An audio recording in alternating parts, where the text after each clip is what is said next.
நான் உங்கள் Saravanan. Welcome back to easy cooking kitchen. இன்றைக்கி ஒரு சூப்பரான ஒரு கவுனி அரிசியில் பிளாக் ரைஸ்ன்னு சொல்லக்கூடிய கவுனி அரிசியில் நம்மளுக்கு ஒரு ஸ்வீட் பொங்கல் அல்வான்னு எப்படி செய்கிறதுன்னு நம்ம பார்க்க போகிறோம். இது ஒரு ரொம்ப ஃபேமஸான காரைக்குடி டிஷ்ஷுங்க. இதில் நம்ம கருப்பட்டியை வச்சு எப்படி பண்ணலான்றது தான் இந்த டிஷ்ஷில் இந்த வீடியோவில் நம்ம பார்க்க போகிறோம்.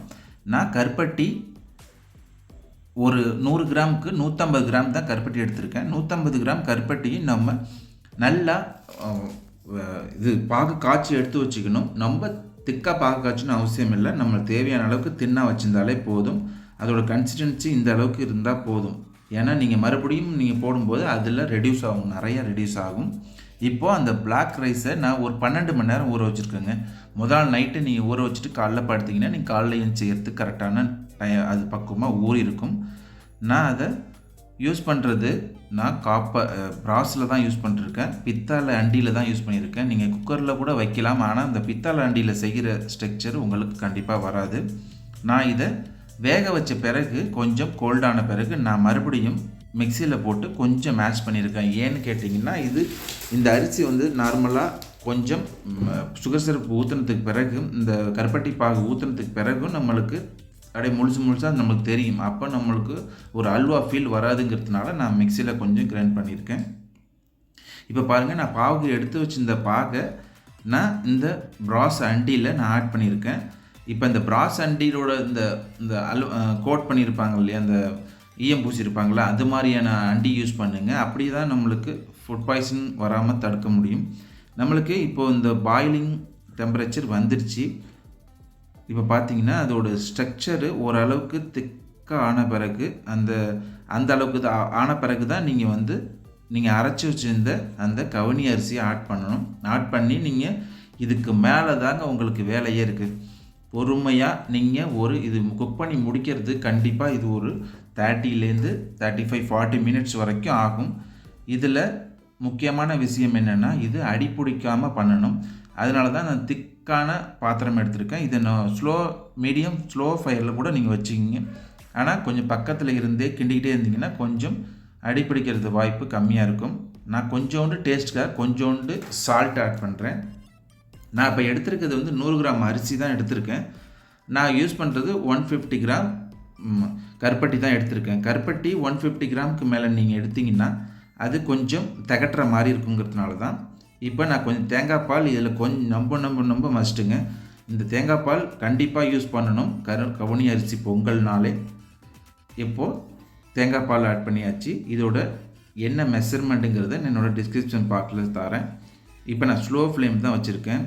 ஆனால் நீங்கள் இதை எவ்வளோ நேரம் கிண்டி இந்த அல்வா ஸ்ட்ரக்சர் கொண்டு வரீங்கிறது தான் ரொம்ப முக்கியம். இதில் நம்ம கீ ஆட் பண்ணலாம். ஃபஸ்ட்டு வெந்ததுக்கு அப்புறம் அது ஒரு ஸ்ட்ரக்சர் வந்ததுக்கு அப்புறம் நம்ம கீ ஆட் பண்ணால் போதும். முன்னாடியே ஆட் பண்ணிட்டோம்னா அது அந்த இதில் ஒழுங்கான ஸ்டெம்பரேச்சரில் வேகாது. அதனால தான் நம்ம ஆட் பண்ண தேவையில்லை. நான் இதில் முந்திரி திராட்சையை வறுத்து இது மேலே போட்டுடுறேன். இந்த முந்திரி திராட்சையும் அந்த சுகரு அந்த ரைஸோட சேர்ந்தே குக் ஆகும். அப்போ ஒரு டிஃப்ரெண்ட் டேஸ்ட்டு கிடைக்கும். நார்மலாக நம்ம மேலே ஃப்ரை பண்ணி வச்சு மேலே போட்டால் போதும். நம்ம இதிலேயே ஆட் பண்ணுறதுனால அந்த புளிப்பு, அந்த முந்திரியோட டேஸ்ட்டு, அப்புறம் கீயோட டேஸ்ட்டு எல்லாமே கலந்து அதிலே மிக்ஸ் ஆகி நம்மளுக்கு ஒரு டிஃப்ரெண்ட் டேஸ்ட்டு வரும். எப்பொழுதுமே ஸ்வீட் பண்ணும்போது நம்ம வீட்டில் அம்மாலாம் சொல்லுவாங்க, சக்கரை பொங்கல் பண்ணுறியா, நீ 1க்கு 2 வச்சிருமா வெல்லம் அப்படின்னு சொல்லுவாங்க. 1 கிலோ அரிசிக்கு 2 கிலோ வெல்லம் வச்சுருங்க அப்படின்னு சொல்லுவாங்க. நம்மளுக்கு அந்த அளவுக்கு நம்ம வெல்லம் வைக்க தேவையில்லை. ஏன்னா நம்மளுக்கு ஸ்வீட்டோட கண்டென்ட் நம்மளுக்கு அதிகமாக தேவையில்லை. நம்ம குழந்தைங்கள்லாம் ஸ்வீட் அதிகமாக சாப்பிடாது, அப்படி இல்லை நம்மளே ஸ்வீட்டு ரொம்ப சாப்பிட்டா தகட்டி போன மாரி போயிடும் அப்படிங்கிற மாரி இருக்கும்போது நீங்கள் 1க்கு ஒரு 100 கிராம் கவுனி அரிசினா ஒரு 150 கிராம் கருப்பட்டி எடுத்துங்க. அதே உங்களுக்கு போதுமானதாக இருக்கும். ஆனால் சில நேரங்களில் இது பொங்கல் அரிசி கண்டென்ட்டோடு இருக்குது, அரிசியோட இந்த ஸ்டார்ச்சோடு இருக்கிறதுனால நம்மளுக்கு அந்த 150 கிராம் போதும். சில நேரத்தில் வேறு அல்வா ஏதாவது பண்ணுறீங்கன்னா 150 கிராம் ஒரு 100 கிராம் மைதாவில் அல்வா பண்ணுறீங்கன்னா 150 கிராம் சுகர் போட்டிங்கன்னா கண்டிப்பாக அது செட்டே ஆகாது.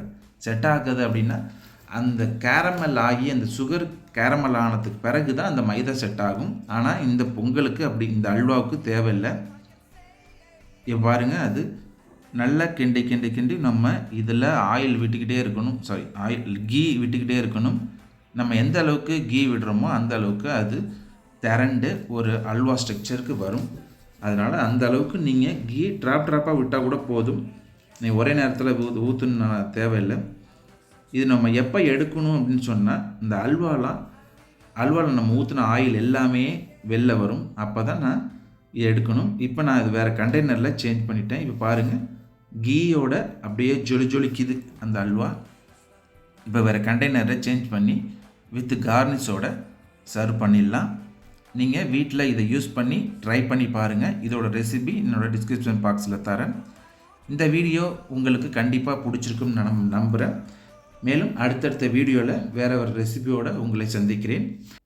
Until then, Chef Saravanan signing off Easy Cooking Kitchen. Thank you for watching.